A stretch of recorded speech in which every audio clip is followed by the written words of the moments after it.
Shoot, you said it was big because it was our first real test this year. We made a lot of mistakes early. We still have a lot to do as far as the coaching staff getting these guys ready to play week in and week out. But the way we came back in the end, they did a tremendous job. They really stepped up, and I saw a lot of character that I didn't think was there before. You know, you guys didn't have a lot of success passing the ball, and then you come back and you throw that big pass in the end zone like that. Yeah. Early, our guys were dropping passes. That's my group that I work on. And I kind of, at halftime, I kind of got into them because we work on catching and proper hand placement and doing all the things that I was taught when I played. And so I was disappointed in our guys that the 4 or 5 passes we threw, we dropped 3 of them. You just can't have success, and that was part of the reason why our drive stalled and when everybody else was executing.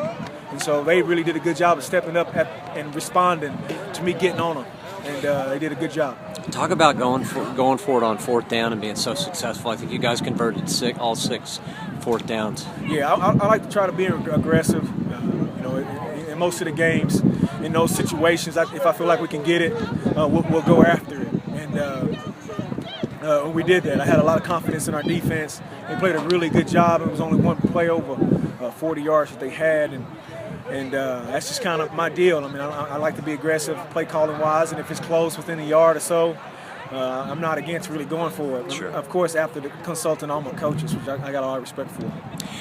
You guys were down 21-10. What'd you tell your guys? I mean, did you feel like you could come back? I mean, yeah. I mean, we felt like we could. I mean, we don't have a choice. A lot of times when you're down, your back's against the wall. You just really have to just keep fighting. What'd you tell them? What'd you tell them when they're down? When you're down 11? Well, at halftime, I mean, I didn't have a chance to stop and talk. We just try to stay positive and tell them to keep on working and keep moving forward. One thing I told them, and my motto is the same from last year when we couldn't pull out those games, was I'm proud of you no matter what, as long as you give 100%. If I know you're giving 100% out there, and then you're doing a great job. Tell me about that finish and how hard you guys played, and then to end up on the short end. Yeah, I mean our kids played their butt off all night long. We made a bunch of mistakes. I mean, there was a bunch of things wrong with the whole game. It was just a tough way for that one to go. Tough way for that one to end. I mean, our kids played too hard for that, and they deserved better than that. But